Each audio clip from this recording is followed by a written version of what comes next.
Hello, the episode number 16 is going to be a continuation of the last episode where we are discussing with Vilmos Palya about the Gumboro Disease control. Enjoy! Continue our conversation here, Vilmos. I would like to discuss you a little bit. We discussed about the origin of transmoon, but we know that in the market for the customers, for the poultry producers, we have different technologies of vaccines. We have things, the conventional field vaccines that still use it, and you have the vaccines now used in the hatchery, immune complex and vector vaccines that can be applied by subcutaneous or in-off application. Can you explain to us a little bit the difference between these technologies, different type of vaccines? Actually, the mechanism for the protection regarding live conventional vaccine and transmoon is the same. The big difference between the two, that with a conventional live vaccine, as I explained, you have to find a proper time for giving the vaccine in drinking water, let's say, which is very difficult. In case of transmoon immune complex vaccine, you do not care about the timing of the vaccination because you are giving the vaccine a day old or in ovo, and doesn't care about the timing, because the vaccine on individual basis will start the replication in the bursa fabrici at the time when the maternal antibody decay or decline to the level when this strain involved in a vaccine, either a conventional or an immune complex vaccine, will able to break through this level of maternal antibody. But the protection and the efficacy is developed on the same way. The vaccine virus replicates in the bursa, and when it's colonizing the bursa fabrici, from that moment, the chicken is protected against any other type of Gumboro virus infection. So, fully protected. Recombinant vaccine, which is also available today and used in many parts of the world, this is based on HVT, a recombinant vaccine. The protection is totally different, the development. It will reach a certain level of protection only when it induced enough high level of virus neutralizing antibody, humoral immunity. And it takes a long time for a recombinant vaccine because you need a quite high level circulating antibody level in order to prevent infection and to protect the bursa for the infection from the infection and from the replication of any virus in that and the damage in the bursa. So, protection by transmoon live vaccine is by colonizing the bursa, protected. Today, colonized, next day, the chicken is protected without able to detect any seroconversion. Even there is no seroconversion, but from the moment the virus is colonizing the bursa, the chicken is protected. Recombinant vaccine, you inject day old and you wait 4 weeks, 5 weeks, 6 weeks. By the time the virus neutralizing antibody will reach the level when it is really protective. So this is the big difference between the two types of vaccine. If we go a little bit deeper on the recombinant vaccines, you said that it takes time to increase the titers, to increase the humoral protection. So is it means that if we just collect, we just sample these birds in the end of this life, in this raw age, around 40, 42, depending on the country, the titer that we are going to detect there doesn't mean that the bird had this titer or they were protected, at least humoral protection, during the life. It's just the end titer they have. No, there's another problem with this, that when you are taking samples at the end of the rearing period or before the slaughter time of the broiler, and you measure certain level of antibody, you cannot tell by serology that this antibody was induced, is still the remain of maternal antibody. It was induced by the recombinant vaccine, or it was induced by the field virus. So it is very difficult now for the time being in conventional, the available ELISA kit cannot differentiate between them, whether the antibody response is induced by the live conventional vaccine, immune complex vaccine, or by a recombinant vaccine. Okay. Or by a field virus. That is the big issue. Vilmos, now going deeper a little bit in the immune complex vaccines, can you explain to us in a nutshell how is the interaction of this immune complex from the moment that we apply the vaccine, we apply this immune complex in the hatchery, until the moment that the virus reaches the bursa? So there is a very nice but complex mechanism of the action of immune complex vaccine. When it is injected to the chicken, this will reach, we call it follicular dendritic cells. It is mainly in the spleen, but there are some in other immune organs as well. And in these follicular dendritic cells, it have a receptor to capture the immune complex. But this capture, it is not a constant capture. There is always a dissociation attachment against antibody from the circulating antibody, from the maternal antibody.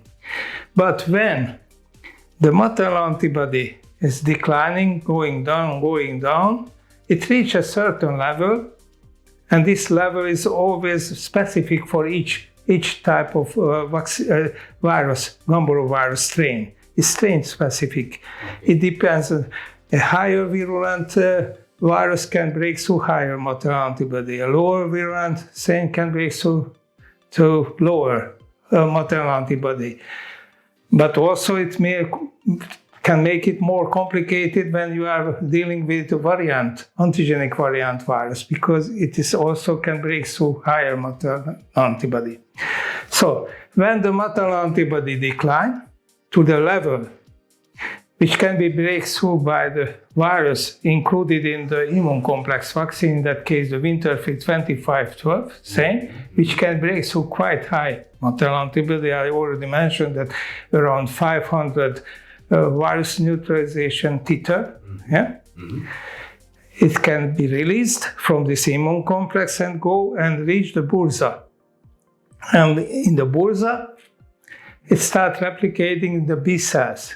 And when it starts replicating, we call it is colonizing a bursa. From that moment, this chicken cannot be infected in any other. It can be variant, Gumboro virus, highly virulent, low virulent, any kind of Gumboro virus it's not able to infect this chicken, because this cells in the bursa from that moment are becoming refractory to any Gumboro infection. Considering the fact that once the vaccine virus enters in the bursa and start to colonize and replicate and blocks it, is it means that to use a live IBD strain in the vaccine is essential?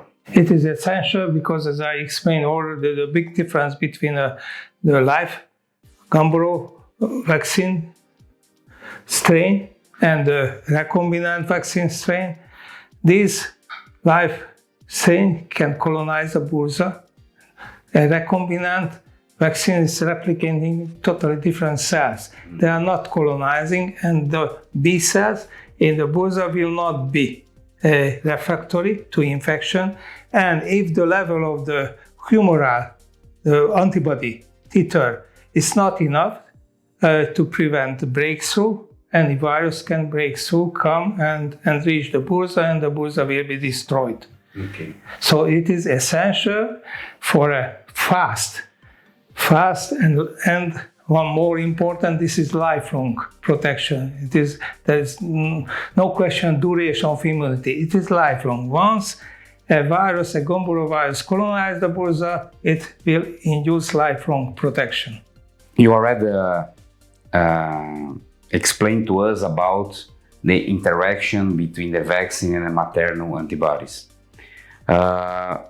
So, are difference between the type of the vaccines and the interaction are going to have with the maternal antibodies or not? Maternal antibody, first, it is, we call it strain specific, meaning that if the maternal antibody is, for example, does not contain specific antibody against a variant virus, variant Gumboro virus, the variant Gumboro virus can break through higher maternal antibody.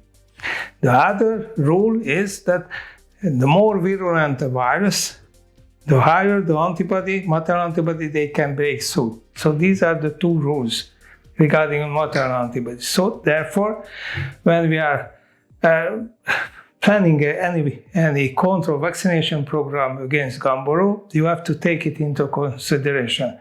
So if you have variant virus around, you have to find a strain which can be taken already at quite high maternal antibody.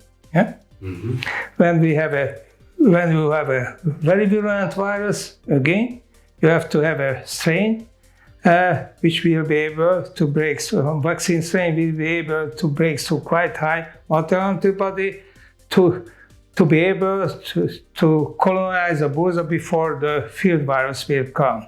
So actually, a good control program against Gumboro, it cannot be just 100% relying on vaccination. If you are not caring about the sanitation and the cleaning and reducing the pressure of the field virus, there are chances that you fail in your control program. So all vaccine, the best one, should be supported in order to reduce the level of the field virus pressure around them. Later, in an environment, or even I can say in a geographical area, if you are doing a well-designed control program and taking care about this hygienic sanitation cleaning program strictly, in that case, it will happen that finally in the environment, the field virus will be replaced by the vaccine virus. Mm-hmm. So actually, your premises, your chicken houses will be settled or contaminated with the vaccine virus. So there will be no room for the field virus. So this is actually a strategy, but when we are recommending or designing a vaccination program in area where they have a big problem of Gumboro virus problem, that okay, let's start combining, having a vaccine which has a high, able to break through high maternal antibody, and combine it with the sanitation program, cleaning, hygienic program, and making a few rotation, you will see that the field virus is step by step is eradicated and replaced by the vaccine virus. And if you reach this time, you will be the winner. Okay, then Gumboro disease are going to be under control. Gumboro disease will be under control, of course. But you have to continue this because, it is not for life. It's a marathon, it's not a short. It's not a short it is not a short, because if you are stopping, it takes time to come back. But Gumboro will be coming back because it's everywhere in the world where there is chicken. Gumboro virus also is present. We closed the second part of this conversation, but keep tuned with us for the third part and final part of this conversation.